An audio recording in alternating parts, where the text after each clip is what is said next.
සුබ දිනයක් හැමෝටම. ඉතින් අදත් මේ වීඩියෝ එකක් කරන්න හිතුවා ප්‍රධාන වශයෙන්ම මූලික හේතුවක් නිසා. මොකද මම ඇත්තටම පහුගිය සතිවල දාපු එක වීඩියෝ එකකට මේ අපේ එක සහෘදෙක් මේ වගේ කමෙන්ට් එකක් දාලා තිබ්බා. මේ ඉතින් ඒක තමයි මූලික වශයෙන්ම මේ වීඩියෝ එක කරන්න ප්‍රධාන වශයෙන්ම හේතුනේ. ඒක අහලා තිබුණේ මේ අයියේ සුපර් මාකට් වලට ලංකාවෙන් ගන්නවා කියලා එකක් කියන එක ඇත්තද? ලක්ෂ 60ක් කියනවා කියලා දාලා තිබුණා. ඉතින් මම ඒකට ඒවිලේ රිප්ලයි එකක් කරා. ප්‍රමේසමෙන් එහෙම වීසා එකක් නැහැ මේ ගැන වීඩියෝ එකක් කරන්නම් කියලා. ඉතින් අන්නේ පොරොන්දුවමත් තමයි මේ වීඩියෝ එක කරන්නේ. ඉතින් ඒ අහපු කෙනාටත් ඊට අමතරව මේ අහගෙන ඉන්න අයටත් මේක වැදගත් වෙයි. මොකද ඔයගොල්ලෝ හුඟක් වෙලාවට මේ රටට එන්න නම් ජොබ් ඔෆර් එකක් අවශ්‍ය වෙනවා. හුඟක් වෙලාවට වර්ක් වීසා වලින් එනකොට. ඉතින් මේක මේ කාරණාවට විතරක් නෙවෙයි අනිත් ජොබ් ඔෆර්ස් අරන් එන හැමෝටම මේක වැදගත් වෙයි.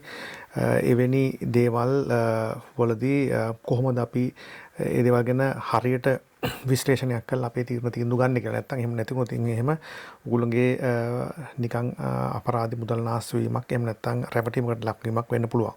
ඉතින් මම මේ කාරණාව මූලික කරගෙන ඒක පැහැදිලි කරන්නම්. ඇත්තම දැන් මේකෙදි ප්‍රධාන වශයෙන් මේ සුපර් මාකට් කියන එක. දැන් සුපර් මාකට් කියලා ගත්තාම මම ඔයගොල්ලන්ට පේනනම් මෙහි තියෙනවා ඇත්තටම සුපර් මාකට් ප්‍රධාන වශයෙන් වර්ග දෙකක් තියෙනවා. එකක් තමයි අපි ඔය ග්‍රොසරි අයිටම්ස් ගන්න සුපර් මාකට්ස්, ඊට අමතරව හાર્ඩ්වෙයාර් අයිටම්ස් ගන්න සුපර් මාකට්ස්. ඉතින් මේ දෙක තමයි ප්‍රධාන වශයෙන් තියෙන. ඊට අමතරව තවත් තියෙනවා ඉතින් රෙදිපිලි වලට වෙනම විශේෂිත වූ සුපර් මාකට්ස් තියෙනවා. ඉතින් ඒ වගේ විවිධ කැටගරි එකේව තියෙනවා. නමුත් මේවා ඇත්තටම විශාල ජාල වශයෙන් තමයි පවතින්නේ. හුඟක් මේ වගේ තියෙන සුපර් මාකට්ස් නවසීලන්තයේ සහ ඕස්ට්‍රේලියාව කියන දෙකේම තියෙනවා. දැන් උදාහරණයක් විදිහට කිව්වොත් එහෙම මේ වූල්වර්ත් කියන එක නැත්නම් ඉස්සර කවුන්ට්ඩවුන් කියපු සුපර් මාකට් එක සුපර් මාකට් චේන් එකක්. හුඟක් ප්‍රමුඛ දිස්ත්‍රික්ක හැම එකකම වගේ මේක දකින්න පුළුවන්. ඊට අමතරව පැක් ඇන්ඩ් සේව් ඒකත් ප්‍රධාන පෙළියේ සුපර් මාකට් චේන් එකක් හැම ප්‍රධාන නගරකම වගේ දකින්න පුළුවන්. ඒ වගේම ෆ්‍රෙෂ් චොයිස් ඊට අමතරව නිව් වර්ල්ඩ් කියලා තියෙනවා. ඊට අමතරව දැන් ඔය ටිකක් රූරල් පැති වලට වෙන නම් තියෙන්නේ මේ ෆෝර් ස්ක්වයර් කියන එක. ඉතින් ඔය වගේ ඒවා තමයි සාමාන්‍යයෙන් ග්‍රොසරි අයිටම්ස් ගන්න තියෙන සුපර් මාකට්ස් තියෙන්නේ. ඊට අමතරව හાર્ඩ්වෙයාර් අයිටම්ස් ගන්න ඒවට ප්‍රධාන වශයෙන්ම තියෙන එකක් තමයි මයිටර් 10 කියන එක. ඊට අමතරව බනින් වෙයා හවුස් කියන එක. ඉතින් මේවා තමයි ප්‍රමුඛ පෙළේ සුපර් මාකට්ස් විදිහට සලකන්නේ. ඊට අමතරව අපි ඔය කේමාර්ට් කියලා වගේ එහෙම කියන ඒවා එලන්ට කොස්කෝ කියලා තියෙනවා. ඒක නම් ඕක්ලන්ඩ් වල විතරයි තියෙන්නේ. කේමාර්ට් නම් හුඟක් ප්‍රමුඛ පෙළේ දිස්ත්‍රික් මේවා ඇති නේ. හුඟක් වෙලාවට රෙදිපිලි ඇඳුම් සහ අනෙකුත් ගෙදරදී අවශ්‍ය කරන උපකරණ වගේ දේවල් දකින්න පුළුවන්. ඊට අමතරව අපි සුපර් මාකට් ගණනේ නොගත්තත් ඔය ඉලෙක්ට්‍රික් ඇප්ලයන්සස් වගේ ගන්න ඒවට තියෙනවා වෙනම ඒ වගේ විශේෂිත වූ සුපර් මාකට්ස් විදියට සලකන්න පුළුවන් දේවල්. ඉතින් මේ හැම එකක්ම මට කියන්න තියෙන දේවල් තමයි මේ හැම එකකටම ඇත්තටම වේකන්සිස් ආවහම මේගොල්ලෝ තමන්ගේ වෙබ්සයිට් වල නැත්නම් තමන්ගේ ආයතනය හා සම්බන්ධ වෙබ්සයිට් වල කැරියර් කියන ඒරියා එකේ නැත්නම් කැරියර් ඔපචුනිටිස් කියන ඒරියා එකේ මේවා දානවා. එහෙම නැත්නම් ප්‍රධාන පෙළේ මේ ජොබ් ඇඩ්වයිස් කරන වෙබ්සයිට්ස් තියෙනවා. අන්න ඒවයි දානවා. මම ඒවත් ගැන විස්තර කරන්න. ඉතින් මේවයි ඇත්තටම මොන වගේ ප්‍රධාන වශයෙන් මේ මං කිව්ව අර කවුන්ට්ඩවුන් පැක් ඇන්ඩ් සේව් ඒ වගේ වෙයි තමයි හුඟක් වෙලාවට මේ මයිටර් 10 වගේ වෙයි තමයි හුඟක් වෙලාවට මේ ජොබ් වේකන්සිස් ක්‍රියේට් වෙන්නේ. එතකොට මේ ජොබ් වේකන්සිස් ක්‍රියේට් වෙන්නේ මොන වගේ පොසිෂන්ස් වලට? දැන් ප්‍රධාන වශයෙන්ම මේවයි හැම තිස්සෙම වගේ පොසිෂන් ක්‍රියේට් වෙන්නේ එකක් තමයි සුපර් මාකට් ඇසිස්ටන්ට් කියන එක. එහෙම නැත්නම් රීටේල් ඇසිස්ටන්ට් කියලාත් කියනවා. හරි. ඒ වගේ පොසිෂන් ඊළඟට ග්‍රොසරි නයිට් ෆිල්. මොකද මෙහි ඔය සුපර් මාකට්ස් වල දැන් එදිනදා කට්ටිය බඩු ගත්තට පස්සේ අපව ඒව රාක් වලට ෆිල් කරන්න වෙනම මේ කට්ටිය හය කරනවා. අන්න ඒවා තියෙන ග්‍රොසරි නයිට් ෆිල්. ඒ කියන්නේ රැට තමයි හුඟක් වෙලාවට සුපර් වහලා තියෙන වෙලාව තමයි ඒවා ෆිල් කරන්නේ. ඊට අමතරව බේකරි ඇසිස්ටන්ට්ස් ඊළඟට බේකර්ස්ලා මේකට ගන්නවා. ඊට අමතරව ප්‍රොඩියුස් ඇසිස්ටන්ට්ස් කියලා ගන්නවා. ඒක ප්‍රොඩියුස් කියලා සෙක්ෂන් එකක් තියෙනවා. අන්නේ සෙක්ෂන් එකට උදව් කරන්න ඊට අමතරව ස්ටෝර් පර්සන්ස් කියලා හය කරන. ඉතින් ප්‍රධාන වශයෙන් ඔන්න කැටගරි පහකට තමයි මේකට හය කරන්නේ. ඊට අමතරව හය කරන්නේ ස්ටෝර් මැනේජර්. හරි ඒක ටිකක් උඩ ලෙවල් එකේ පොසිෂන් එක. එතකොට මම ඕගොල්ලෝ මෙතන පෙන්නන්නම් මේ වගේ ඇඩ්වර්ටයිස් කරපු එකකුත් තියෙනවා. දැන් මෙතන මේ වූල්වර්ත් වල මේ ලයිව් ඇඩ්වර්ටයිස් කරලා තියෙන එකක් තමයි රීටේල් ඇසිස්ටන්ට්ස් එහෙම නැත්නම් මර්චන්ඩයිස් කියන පොසිෂන් එක. ඉතින් ඒ ඇඩ්වර්ටයිස්මන්ට් එක මේක මම ගත්තේ ඇත්තටම මේ ට්‍රේඩ් මී කියන එකෙන්. ඒත් මේ ඇඩ්වර්ටයිස් කරන දැන් මම කිව්වා වගේ අර ඒගොල්ලොන්ගේ වෙබ්සයිට් එකට අමතරව ඒ කියන්නේ තමන්ගේ ආයතනයේ වෙබ්සයිට් එකට අමතරව මේ ඇඩ්වර්ටයිස් කරනවා ප්‍රධාන වශයෙන්ම වෙබ්සයිට් තුනක සහ තවත් ඒවා තියෙනවා. ප්‍රධාන වශයෙන්ම තුනක් තියෙන එකක් තමයි ට්‍රේඩ් මී, අනිත් එක සීක් සහ ඉන්ඩීඩ් කියන ඒවායි වේකන්සිස් බලාගෙන ප්‍රධාන. ඔකට ඔහෙ හිටියත් මේ නිව්සීලන්ත වල තියෙන මොනවා හරි වේකන්සිස් බලා ගන්න ඕන නම් බලා ගන්න පුළුවන් වෙන්නේ අන්න ඒ තුනේ. ඉතින් මේකේ දැන් මම ඒ වගේම පෙන්නන්නම් මේ තියෙන්නේ මේ වූල්වර්ත් වල ඒගොල්ලෝගේ ඔරිජිනල් සයිට් එකේ මේ ජොබ් ඔපචුනිටිස් දාලා තියෙන විදිය. ඉතින් ඒකේ කැටගරිස් 4කට මේ වෙලාවේ වේකන්සිස් තියෙනවා. එක කැටගරිස් වල මේක මොකද මේක නවසීලන්තයේ සහ ඕස්ට්‍රේලියාව කියන රටවල් දෙකටම අදාළ දේවල්. ඊළඟට මේකේ අර ගන්නවා ස්ටෝර් ටීම් වලට ගන්න කට්ටිය, වෙයර්හවුස් ඇන්ඩ් ඩිස්ට්‍රිබියුෂන් සෙන්ටර්ස් වලට ගන්න කට්ටිය, ඊළඟට සපෝට් ටීම්ස් සහ ඩිජිටල් ටෙක්නොලොජි ඇන්ඩ් ඩේටා කියන අංශ තුනටම අංශ හතරටම මේකදී මේ ජොබ්ස් ඔපචුනිටිස් මේකේ දාලා තියෙනවා. ඉතින් මේ සයිට්ස් වලට ගිහලාත් ඔයගොල්ලන්ට මේව බලා ගන්න පුළුවන්. එතකොට දැන් මෙහෙම දැන් කවුරු හරි කෙනෙක් කියනවා නම් මේ දැන් මේකේ තියෙන නම් මේ මුදල් අරගෙන මේ වෙබ්සයිට් මේ ජොබ් ඔෆර්ස් දෙනවා කියලා. ඉතින් මට කියන්න ප්‍රධාන වශයෙන්ම තියෙන්නේ මෙන්න මේ ප්‍රමුඛ පෙළේ කිසිම ආයතනයකට මේ වගේ මුදල් අරගෙන ජොබ් ඔෆර් එකක් දෙන්න බෑ. හරි. මොකද මේ process එක කරන්නේ ඉතාමත්ම ට්‍රාන්ස්පේරන්ට් විදියට මේගොල්ලොන්ගේ වෙබ්සයිට් එකට ඇප්ලයි කරලා වෙබ්සයිට් එක කොහෙම මේ මොන සයිට් එකෙන් ඇප්ලයි කරත් මේක අන්තිමට යන්නේ ආයතනයේ වෙබ්සයිට් එකට. ඒක ඇප්ලයි කරලා ඒක HR ඩිවිෂන් එකෙන් සිලෙක්ට් කරලා HR ඩිවිෂන් එකේ අනුව තමයි මේක දෙන්නේ. අනිත් එක මම කිව්වේ යුතුම දෙයක් තමයි මේ වගේ රෝල්ස් වලට මම අර කියපු රෝල්ස් පහට සාමාන්‍යයෙන් මේ රට ඇතුළේ ඉන්න අය ඉන්න ඕන තරම් ඇප්ලයි කරලා මේවට යන්න. හරි. මම ඕගොල්ලන්ට ගිය වීඩියෝ එකක් කරා. දැන් මේ වෙලාව වෙනකොට නවසීලන්තේ unemployment rate එක 5.3%. ඒ කියන්නේ 5.3% කියලා කියන්නේ මේ වෙලාව වෙනකොට රට ඇතුලේ jobs නැතුව ඉන්නවා 1,60,000කට අධික පිරිසක්. ඉතින් 5 million ඉන්න population එකක් ඉන්න රටක 1,60,000 job කරන්න පුළුවන් වයසේ අය job නොකර ඉන්නවා කියන්නේ ඒක සැලකිය යුතු ප්‍රමාණයක්. ඉතින් ඒ අයට ලේසියෙන්ම හොයාගන්න පුළුවන් job එකක් තමයි මේ සුපර් මාකට් jobs කියන්නේ. මොකද ඒකට specialty skill එකක් අවශ්‍ය නැහැ. හරි. ඒ කියන්නේ ඕනම කෙනෙක් ට්‍රේන් කරලා මේකට ඉක්මනින් ගන්න පුළුවන් එකක්. දැන් අපි දන්නවා දැන් මෝටර් කාර්මිකයෙක් කලින් ඉලෙක්ට්‍රීෂියන් කෙනෙක් හරි එකපාරට හදන්න බෑ. නමුත් මේ සුපර් මාකට්ස් වලට ඕනම කෙනෙක් ටග් ගාලා ට්‍රේන් කරලා ගන්න පුළුවන්. දැන් විශේෂයෙන් මේ වගේ ජොබ්ස් හුඟක් වෙලාවට කරන්නේ ඔය යුනිවර්සිටි ස්ටුඩන්ට්ස්ලා ඉන්න ගමන් පාර්ට් ටයිම් කරනවා. ඒගොල්ලෝ ඉගෙන ගන්න ගමන් ඊට අමතරව ඒගොල්ලෝගේ සමර් වැකේෂන් එකේදී මේ වගේ දේවල් වලට කරනවා. ඒ අරනකොට ඉමිග්‍රන්ට්ස්ලා දැන් අපි වගේ අය ඉස්සෙල්ලාම ආවම පළවෙනි ජොබ් එක විදිහට හොයාගන්නෙත් මේ වගේ සුපර් මාකට්ස් වල වැඩ කරන්න. මොකද වෙන ස්පෙෂල් ස්කිල් එකක් අවශ්‍ය නැහැ මේ වගේ තැනක වැඩ කරන්න. ඉතින් ඒ නිසා මේ වගේ වේකන්සිස් ෆිල් කරන්න ඇතුලේ ඕන තරම් අවස්ථාව තියෙනවා. පිටින් නැවතත් ගන්නට වඩා. ඉතින් මම මේක මේ පැහැදිලි කරන්නේ ඕගොල්ලන්ට මේක ගැන හොඳ වැටහීමක් ගන්න පුළුවන් වෙන විදියට. එතකොට දැන් මේ වගේ ජොබ්ස් වලට ඇත්තටම වීසා එකක් මෙහෙ ගහ ගන්න පුළුවන්. ඉතින් මම දන්න තරමේ මම ඇඩ්වයිසර් කෙනෙක් නෙවෙයි ඉමිග්‍රේෂන් මේක සම්බන්ධයෙන්. නමුත් මම මේ දැන් 10කට ආසන සංඛ්‍යාවක් කාලයක් මෙහි ඉන්න නිසා මට තේරෙන දෙයක් නැහැ. දැන් මේ වගේ පොසිෂන් එකකට ඇත්තටම මේ ඇසිස්ටන්ට් රෝල් එකකට වීසා එකක් ගහගෙන මෙහාට එන්න තියෙන හැකියාව මම දන්න තරමෙන් හරිම අඩුයි. ජෙනුවින්ලි එන්න. මොකද මේවා හරි ලේසියෙන් ෆිල් කරන්න පුළුවන් මේ වේකන්සිස්. ඇත්තටම දැන් ඔයගොල්ලෝ මේ රටට එනකොට වර්ක් වීසා එකකින් මේ ඉමිග්‍රේෂන් එකෙන් බලනවා ඇසෙස් කරලා මේ රටේ හයර් කරන්න බැරි කෙනෙක් නම් තමයි පිටින් ගන්න අවස්ථාව දෙන්නේ. එතකොට ඒක සම්බන්ධයෙන් වෙනම ඇසෙස්මන්ට් එකක් තියෙනවා. අනිත් එක හැම කෙනාටම මෙහෙම ගෙන්නන්නත් බෑ. ඒ ගෙන්නන ආයතනයේ ඇක්‍රෙඩිටේෂන් එකක්. එහෙම නැත්නම් ලියාපදිංචි ආයතනයක් වෙන්න ඕන ඉමිග්‍රේෂන් නිව්සීලන්ත එකේ. ඒ අයට විතරයි මෙහෙට ගෙන්නන්න පුළුවන්. ඉතින් ඒක නිසා මම අර කමෙන්ට් එක දාපු කෙනාට මට කියන්න දෙන්නේ ඉතාමත්ම ප්‍රවේශම් වන්න මෙහෙම මේ වගේ ඔපචුනිටි ජොබ් ඔෆර් එකක් දෙනවා කියලා විශේෂයෙන් මේ වගේ ප්‍රමුඛ පෙළේ ආයතනයකින් නම් ගෙන්නන එක ලේසි වෙන්නේ නැහැ. අනිත් එක ඔයා එහෙම කියනවා නම් ඒ කෙනාගෙන් අහන්න මොන ආයතනයකද මම යවන්නේ කියලා. මොන සුපර් මාකට් එකකටද මම යවන්නේ. මොකක්ද ඒකේ නම?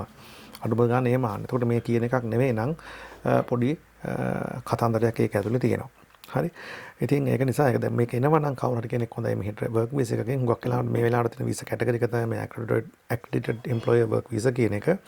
ඉතින් මේකෙදි ඇත්තටම මේ වීසා දෙන්නේ උපරිම අවුරුදු 5ක් දක්වා විතරයි යන්න පුළුවන්. උපරිම අවුරුදු 5ක් දක්වා විතරයි. ඉතින් මේකෙදී මම මේ විස්තර දාලා තියෙන කොස්ට් එක $1,500 කට ඩොලර් යනවා නිව්සීලන්ත ඩොලර්ස්. ඒ වීසා එක මේක විතරක් යන එකක්. ඉතින් මේකෙදි මෙන්න මේ මට කියන්න ඕන දේ තමයි මේකේ කියලාම තියෙනවා මේ total number of years මම අර කිව්වට අවුරුදු 5ක් දක්වා යන්න පුළුවන් කියලා. මේ ANSCO ස්කිල් මෙහි දැන් ඔක්කොම ඔය තියෙන ජොබ් කැටගරයිස් කරලා තියෙන එකට අපි කියනවා මේ ANSCO skill levels categorization එක කියලා. ඒකෙදී level 4 and 5 කියන එක 1 2 3 4 5 කියලා වගේ ආදි වශයෙන් categorize කරලා තියෙනවා. level 4 and 5 job එකක් නම් ඒකෙදී maximum යන්න පුළුවන් ප්‍රමාණය අවුරුදු 3යි. හරි. එතකොට මෙන්න මේ supermarket jobs කියන එක වැටෙන්නේ ඇත්තටම ANSCO level 4 and 5 වලට. එතකොට ANSCO level 4 and 5 වලට වැටෙනකොට මම ඊළඟ ස්ලයිඩ් එකේ උගුරන්ට පෙන්නන්නම් ඒක එහෙම කොහොමද ඒක බලාගන්නේ කියන එක. 4 and 5 වැටෙනවා නම් මැක්සිමම් යන්න පුළුවන් අවුරුදු 3යි. අවුරුදු 3 ඉවරනාට පස්සේ අනිවාර්යෙන් මේ රටෙන් යන්න ඕන. හරි. මේ රටෙන් යන්න ඕනේ. ඒක නිසා ඒකත් අවුරුදු 3 දක්වා කියන්නේ උපරිමය. හරි. එච්චර හම්බෙන්නෙත් නැහැ. ඉතින් එතකොට මේක ඔයගොල්ලෝ බලා ගන්න පුළුවන්. ඇත්තටම මේ Australian Bureau of Statistics කියන එකට ගියාම මොකද මේ ANSCO level එක හදලා තියෙන්නේ නවසීලන්තට ඕස්ට්‍රේලියාට දෙකටම එක කොමන් එකක් විදියට. ඉතින් ඒක මේ Australian Bureau of Statistics වලට ගිහිල්ලා මේ ANSCO search කියන එකට ඔයගොල්ලෝගේ මොනවා හරි job එකකට මෙහෙ එන්න ඉන්නවා නම් ඒ title එක ගැහුවනම් ඔයගේ ANSCO level එක දැක ගන්න පුළුවන්. හරි.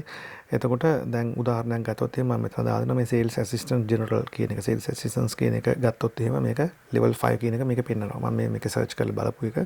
එතකොට level 5. එතකොට level 4 and 5 කියන්නේ ඇත්තටම මේ position එකට අවුරුදු 3යි උපරිම ගන්න පුළුවන්. ආවත් මොනම හරි විදියකින් ආවත් ඒකත් උපරිම ප්‍රමාණය. සමහරට එච්චර හම්බෙන්නෙත් නැහැ. හරි.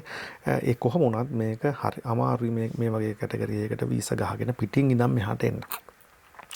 ඊළඟට එහෙන් ආවත් දැන් මේකට හම්බෙන පඩිය ගත්තොත් එහෙම පැයකට සාමාන්‍යයෙන් $23යි 26 අතර තමයි හම්බෙන්නේ. $23 කියලා කියන්නේ මිනිමම් වේජ් එක. මෙහි අවුරුදුම පඩිය පැයකට $23.50. ඒකට ඔයගොල්ලන්ට තමන්ට ඕක ලංකාවට කන්වර්ට් කරලා බලුවොත් එහෙම අමාර ගාණක් හම්බෙනෝනේ කියලා පේන්න පුළුවන්. ඒ කියන්නේ රුපියල් 2500ක් 3000 අතර ප්‍රමාණයක් හම්බෙනෝනේ පැයකට කියලා.